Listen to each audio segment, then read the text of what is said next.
Hi guys, welcome to my channel. This is my first video ever, and so I wanted to share a little bit about me before jumping into it. I have been a graphic designer in the printing industry since October of 2017.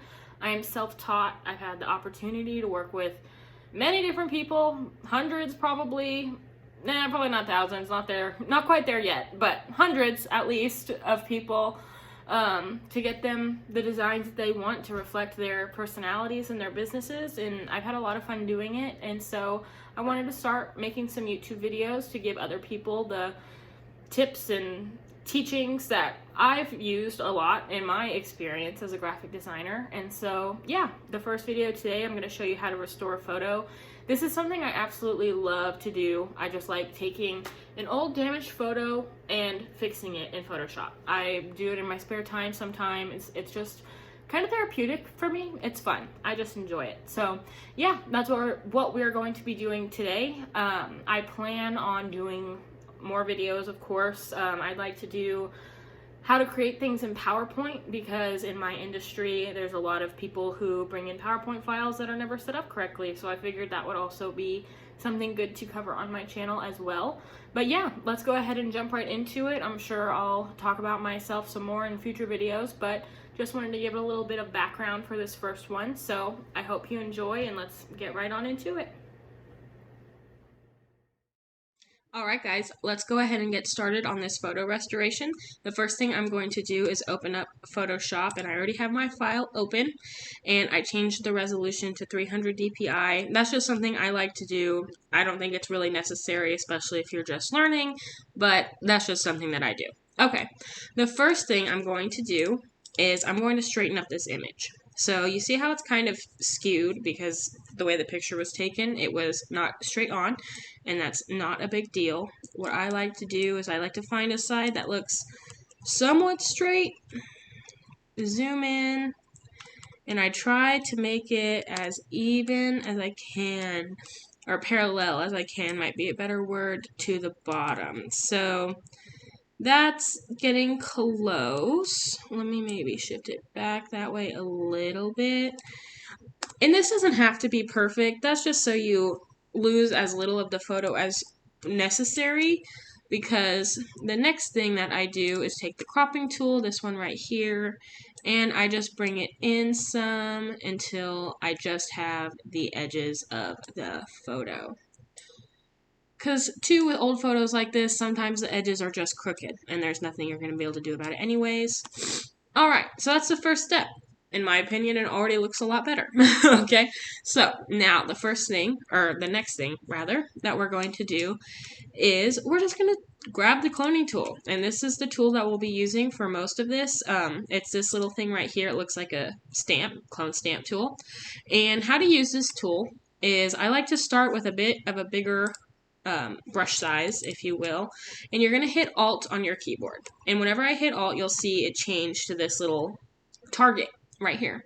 So what you do is you click where you want that target to be, and this is kind of hard to explain, but I think as I do it, you'll see what I mean more so than the words that I'm trying to use.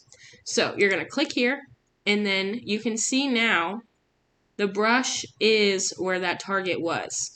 I could take it right over here over this white spot, and it takes it with you. So I can put that white spot right there. I don't want to do that, but that's how the clone tool works. So what I do, and I might make this a little bit smaller so I can start with this line right here covering that up. Let me go ahead and zoom in some too. Maybe not that much. There's no reason for us to be so far away. Okay, so I'm hitting Alt, and I'm clicking to get that color. And then I'm just going to click. And then there's a little bit of the line right there, so I just click again. And then the one thing that you want to do too is just continuing to hit Alt and select something new, especially if you're covering a wide range of area, because you don't want to just have this and then it doesn't blend properly, if that makes sense. Okay, so we're just going to keep going down here.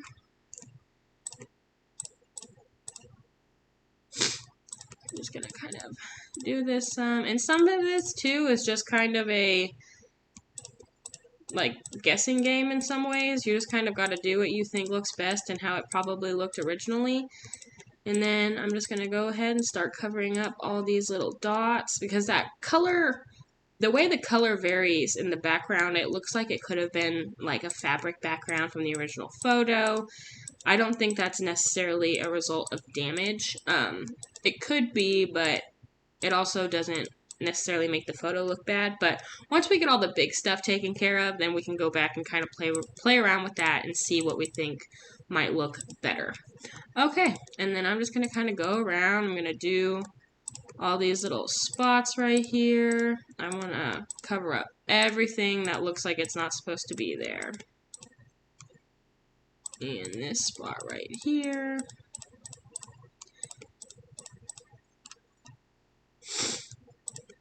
And forgive me for my nose, it's January in Texas, and the weather always makes my nose get all runny, but just bear with me. Alright, so we're just clicking. It's a very therapeutic process. I really like to restore photos. It's just, you just kind of do it. And once you know how to use this clone tool, it's really not that difficult. It's just a matter of doing it. Like I said. So, I'm going to keep going. Get some of that up in there.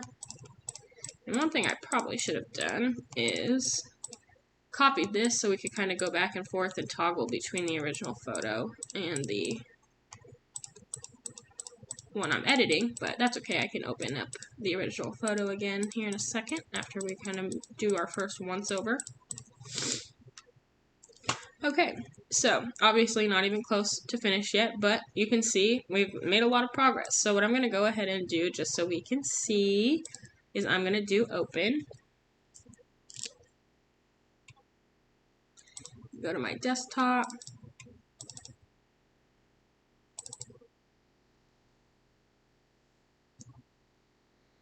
We'll let it open for a second, and then now we'll be able to toggle back and forth and see what we've done. There we go. I'll just make this bigger. It's okay, that's not perfect. And now we can see, wow, look at all we've covered up so far. It's really starting to make a difference. Okay. So now, I'm going to zoom back in. Just going to keep doing the same old thing. Cover up this one. And there's this little splotchy, looks like some sort of gunk got on the photo. And I love just looking up old photos. This is what I do with this one. I just went on Google, looked up old damaged photo, found one. I thought this one would be a nice one to start with. It's not anything super crazy, but it's also not super easy. So I figured this would be a perfect one to start with. And that I'm going to go back to later. Some of the areas like right in there where I tried to just do, you really have to go back in and with a smaller brush size because you want to make sure, you want to make sure that that harsh line right there with the fold of the fabric continues like it's supposed to. Like if I just cover that up right there, it's not super noticeable, but you can see it's not perfectly aligned, and that doesn't cut it for me. Alrighty, and then, like I said, just keep on going. Keep on going. And feel free to leave down in the comments anything that you guys might want to see me do in the future. I love doing stuff like this. You can send me photos. My email's in my About section of my channel. You can send me an email with a photo you'd like me to restore, and if I do it on my channel, I will send you the file. And that way, you'll have it if you want to go get it printed or something like that. I would not mind doing that at all. And then you can see in here, there's a lot of, like, gunk. And so you're not going to be able to get all of that, not realistically. And so I just like to kind of just use my creative intuition to kind of figure out, okay, how much of this is acceptable to be on there? Because with this tool, you can overdo it to where it's just very repetitive looking. Like, let me see if I can find an example. Like, let's see, I just take this and I just click it over and over again. You see how you can see that line? going across there. You don't want that. You want it to flow. You want it to look natural. And with old photos like this, sometimes it's better to leave some of the damage than to over edit it to where it just doesn't even look real anymore. It almost looks like a computer generated image. It's just not very appealing.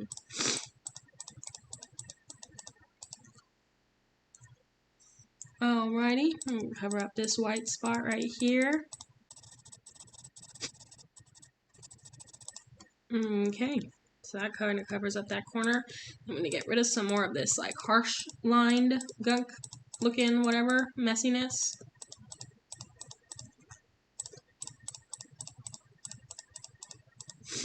And sometimes when I'm doing this, I'm like, am I even doing anything? But then, so let's go ahead and take a step back. We have the whole photo. So that's what we started with, and that's what we've gotten to so far. We're making progress. Let's go ahead and start tackling this area on her face. So this is going to be the most challenging part of the photo because obviously the face is the most important part of the photo. So I think I'm going to go ahead and make my brush size just a little bit smaller. And I'm going to work very slowly on this because I don't want this to turn into anything crazy. I'm going to kind of guess where her face would fall. And I'm just going to start, I'm going to cover up some of these lines so I can have more of a section to pull from. And this is where it might be tricky, especially because I've, been drawing for a big part of my life, probably since I was, I don't know, maybe 7 or 8. I used to paint a lot with my grandma. I love watching people do art. I have an understanding of face shapes. Granted, I'm not the best, I'm not a portrait artist, I'm not a professional when it comes to portraying people through art, but I have an understanding of the anatomy. So this part might be a little tricky to get right, especially if you haven't done a lot of, like, studies of people or, that's just not something you paid attention to in your life. This could be a little bit trickier for you. But just practice and you'll get there eventually. Okay, so you see how we have this part right here where this is where her kind of smile line is, and then her cheek, and then it's gonna there's this harsh line right here. So this is where it can get kind of tricky. One thing I like to do is blend this out, so I make the brush relatively big, and then I get this lighter color with a bigger brush, because there is going to be a part right here that's shaded, but not all of this is going to be shaded. So see, even that right there helps. And then sometimes zooming out also helps because you get a better view of the whole photo. Ooh, my power's flickering. We're in the middle of a winter storm right now, so hopefully my power doesn't go out. But if it does, that's okay. Okay, and then another thing you can also do is lower the opacity. And then that just kind of helps blend things together. This is a part where you kind of find yourself seeming to go over the same area multiple times, but it's important so that way it looks natural. And then one thing I'll also do at the end usually is I just add a little bit of a blur to the whole photo. Not anything crazy because you don't want to lose the details, but just to soften it up. It gets rid of some of those harsh lines that seem really difficult to get rid of. Okay, so that's the first part of her cheek. I think that looks pretty good right now. So let's go ahead and start working on her hair. Let's make this a little bit smaller again and move the opacity back up to 100. Alrighty, so now we're just going to keep going back to what we were doing before. One step at a time, just covering up these lines. Grab a piece of her ear. Let's cover that up. Bring that down into here.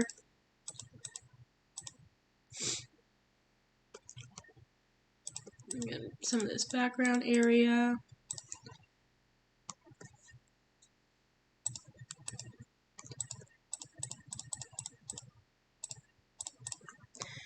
And just keep going. I might end up time-lapsing some of this. I'm not sure. I'll see how long the video ends up being, because I don't want y'all to be just sitting here watching me click for hours, but I guess when you're watching the video, you'll know what I decided to do. You'll either hear me say this or you won't. Alrighty.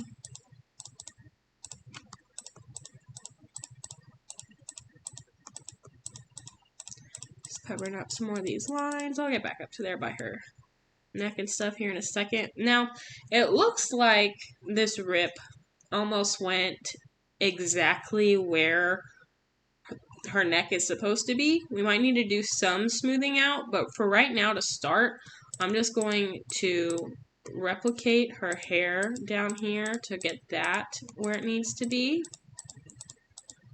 About.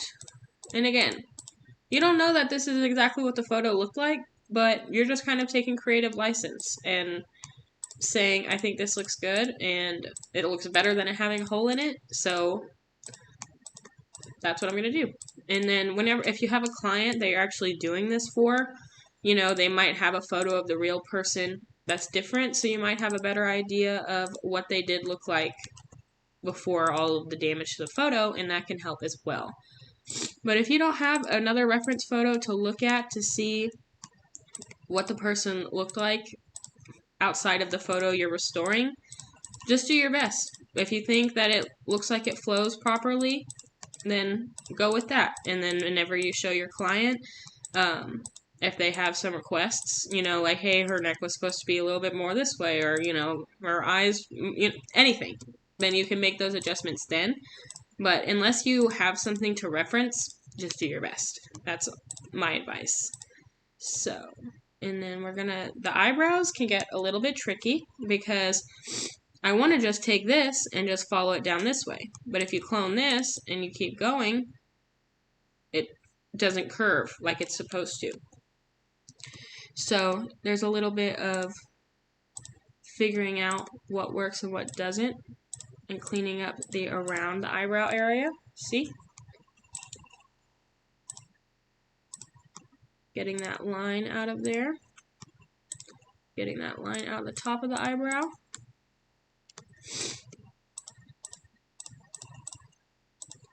Getting rid of some more of these little, looks like almost like grooves in the photo. Like it was almost, not clawed out, but kind of. Oop. And you want to be careful for any little dots that pop up. If you accidentally click or click the wrong button, you want to make sure to try and get rid of those before you keep going.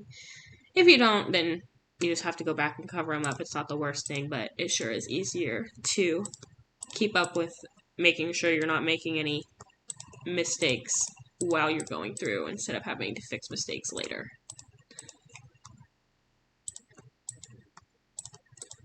Alrighty.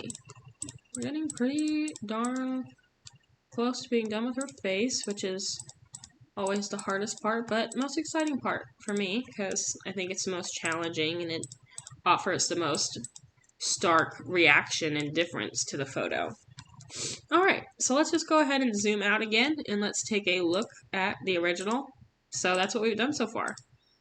I would say we're doing pretty good.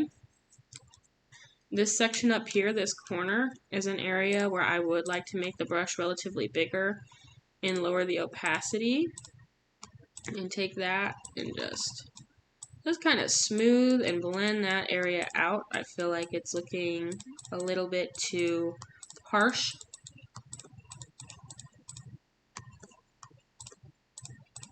There, I think that looks a lot better. Okay, so now let's tackle this down here behind her neck. Oh, don't forget to reset your brushes. I'm going to go ahead and make this a little bit harder. And the hardness, so let me show you the hardness real quick. Let me make this bigger so it's easier to see. So when it's at 100% hardness, you know, I can take this part of her jacket right here, and it is going to look exactly, it's a hard circle. There's no softness to the circle. If I take the hardness the whole way down and take the same section, it's a lot softer. There's opacity, it gets opaque or less opaque towards the edges. It just makes it look it makes it easier to blend, and that's maybe the best way to say that. So let me go ahead and go back, but that's just what those do. And let me go ahead and make this not quite as hard, not quite as big. That might be a little bit too big, but we'll try it. It might be good to get some of the bulk in there. Alright, I'm going to make this a little bit softer, because it's looking a little bit too harsh for my liking.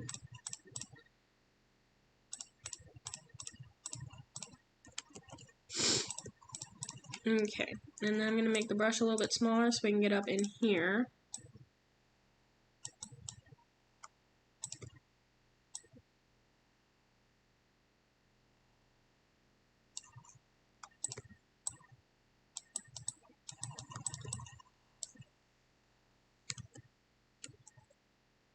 Alright, so there. Now she kind of has her neck where it needs to be. I think that's pretty close. I'm trying to decide if I need to do anything with the neck. I think it looks good to me. And this would be a situation where if I had an actual client who brought me this photo, I would show this to them and I would ask them, you know, this is the only area that maybe looked a little bit off to me. You know, what do you think? Do you think I should, you know, bring her face out a little bit more? You know, what looks best to you? And most of the time they say, holy crap, that looks amazing, don't do anything. Because they're just happy to have a photo that has been destroyed back to them in some form or fashion most of the time. And that's the important part, and that's what I love doing.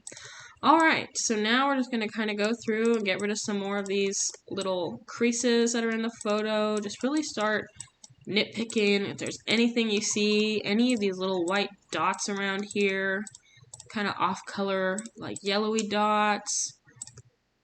And I'll also go ahead and link this photo in the description so you can have your go at doing this photo as well. And you can email it to me and let me see it, and I would love that. I would love to know that my tutorials are helping people do things that they love and do things that they want to learn. That's why I'm making these videos. Alrighty. Get this section covered up. Alrighty. I'm gonna get this right here, right there.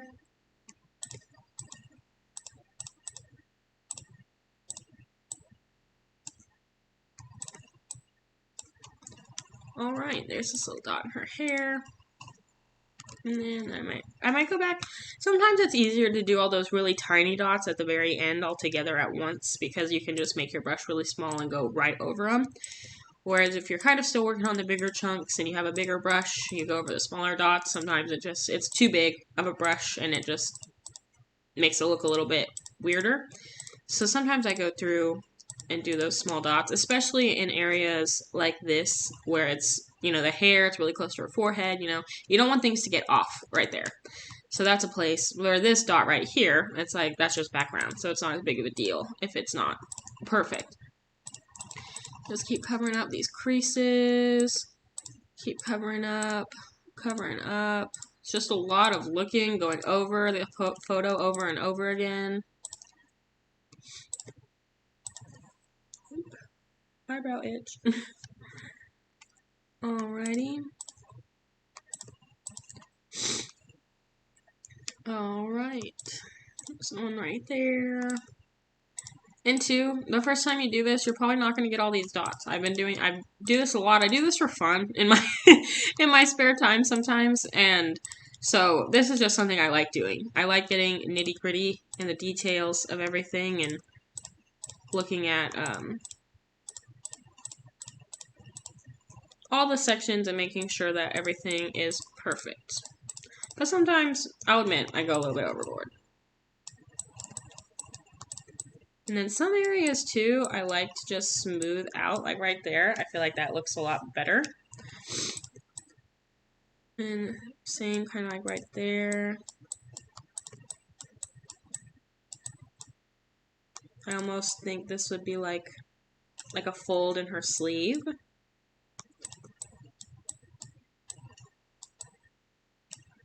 And so I think it's important to accentuate that.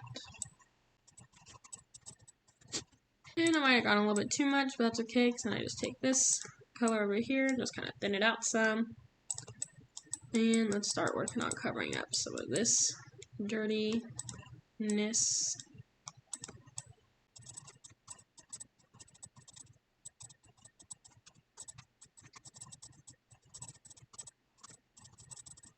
Okay, this part is proving to be a little bit challenging.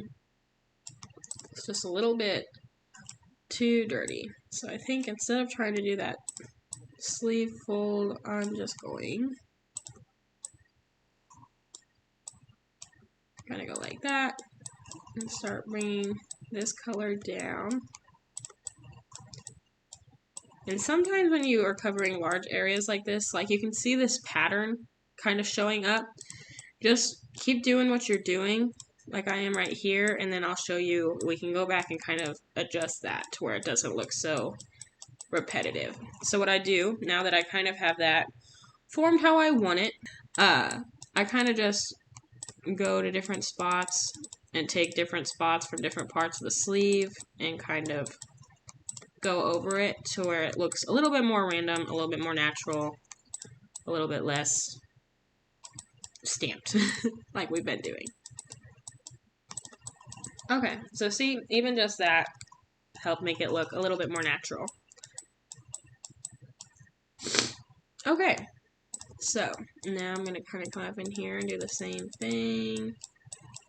And what I was going to do just a second ago, and then I decided to wait, is I'm actually going to lower the opacity of this and make the brush a little bit bigger. And I'm going to take this right here, and I'm going to kind of go along the edge, because as you can see, her outfit kind of fades right here. Like, you don't really see the harsh line of the front of her shirt. So I'm kind of trying to replicate that around her whole body. So that way there's not this harsh line. And that also kind of helps cover up some of this area that was just so gunky that it was hard to make it look perfect. And so this kind of helps negate some of that. And this part can take a second because the opacity of the cloning tool is so light, you have to kind of work with it, click multiple times, but that's the best way to get a good blend.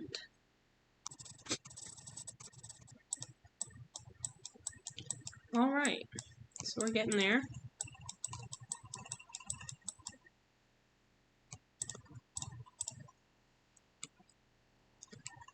I think that's looking pretty good. I'm going to come over here and fix some of this.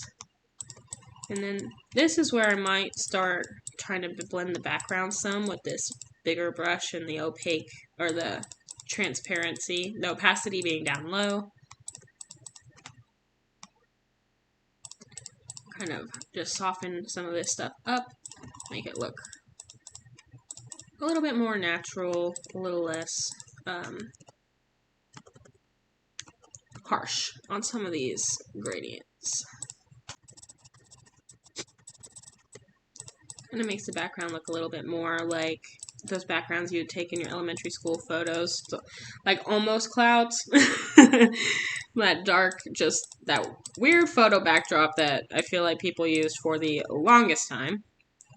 Alright, and then I think I'm actually going to make this a little bit bigger, a little bit crazy big, and I'm just going to kind of go down here some, kind of just lighten some of this up around the edge of the photo.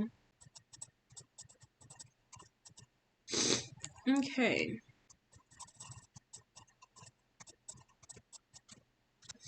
Alright, that's looking pretty good right now. Let's go ahead and take a look at what we started with. So this is how far we've come. I think that looks pretty good so far. Alright, so now we're going to do, like I said earlier, where we're going to take this and make it pretty dang small. It's a little bit too small, maybe around, let's do 75 pixels. That's probably a good size. Maybe up the hardness to about 50%, and then up the opacity. Okay. So now this is where we can start doing some of those smaller details.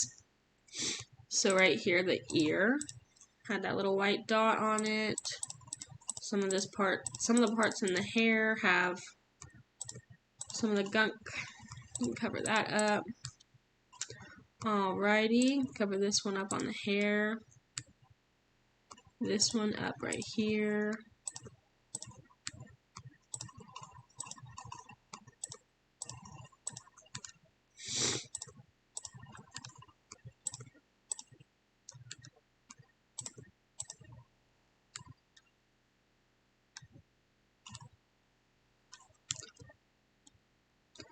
Covering up some of this on the mouth. Might actually make my brush a little bit smaller for some of this stuff. Teeth.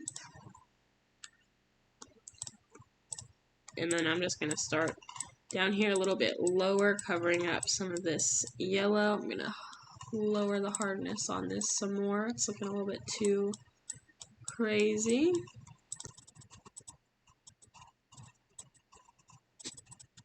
Alright, and then the same thing with this. I'm going to make the opacity smaller, and then I'm going to just take some of this and just try and blend some of this out so it doesn't look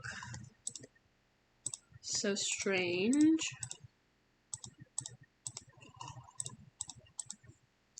Zoom out some. That's looking better.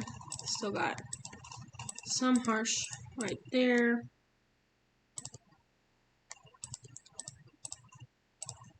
There we go. Okay. That's looking pretty good. So now we're going to zoom back in. Oh, must have gone back before I did the piece of her nose. So let me go ahead and do that again really fast. There we go. And then I think all the hardest parts of her face are done. We've got this line over her eyeball, but that shouldn't be too bad. Lines are really easy to cover because you just have to go right next to them with the clone tool. Ooh, just like that.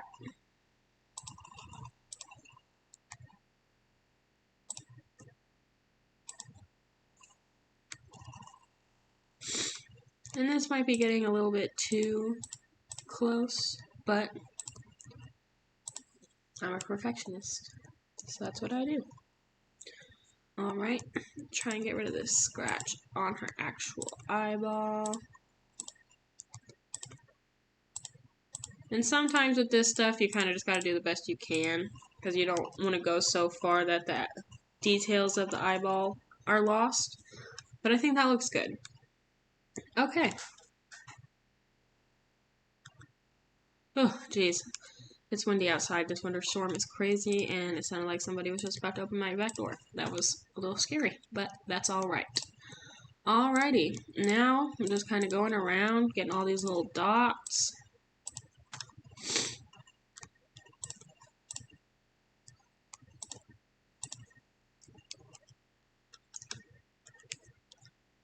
Okay, now let's go down here to her outfit.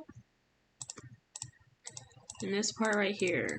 See, now there's still that line right there where her clothing folds. That's important. You don't want to lose any of those details that make it obvious what's happening in the photo. Okay, this little scratch right here.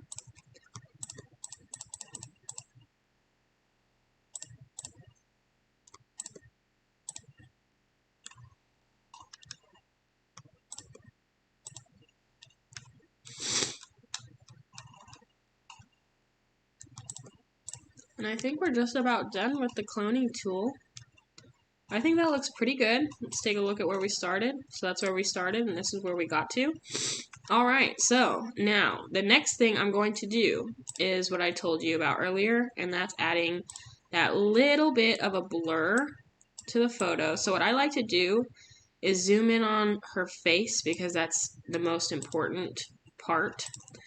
And I just like to see, okay.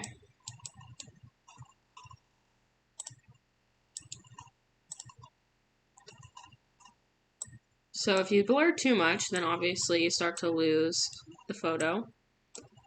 This is with no blur. So I'm just going to start doing it by the point pixel. I'm going to figure out what is too much blur.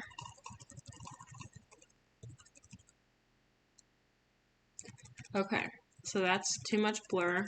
Let's maybe go down to 4. Let's do 3. I think 3 looks good. It softens it enough without losing any detail. Okay, and then the next thing I like to do, which is totally optional, is I like to go to the oil paint filter. And I just like to add this to the photos because then it gives it a new texture. And I think it looks really cool. I love the oil paint filter. This makes it to where you can blow the photo up bigger. You can do more with the photo if you put this filter on it. And I just think it always looks so cool. So I usually have the stylization up as well as the cleanliness, because the cleanliness usually helps to keep the details. And so you can see when you get really close, it gives it this swirly, oil painty looking style to it. You can also up the bristle detail, which makes the lines have more contrast. And then the scale is just more swirliness, a little bit more loose. You can see the texture more in the actual painting when the scale is up high. But I like leaving the scale close to 0, just depending on what I'm trying to do. But for stuff like this, I like to leave it at 0 because I want it to retain as much detail as possible.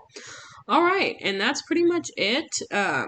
So whenever you zoom back in, you can see the oil paint texture. But like I said, that's totally optional. I just like the way it looks. I think it looks really cool. And you're able to blow the photo up bigger than you normally would with that because it repixelizes it. I don't know the right terminology, but yeah. Alright, well, that is how you restore a photo. And I hope you guys enjoyed this, and here's the outro. Alright guys, that's how you restore an old photo, or at least how I go about restoring an old photo. Don't forget, I did link the image down in the description if you would like to follow along to this tutorial and try it yourself.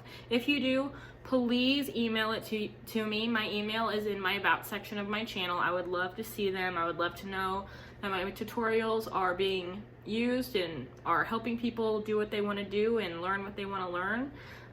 But yeah.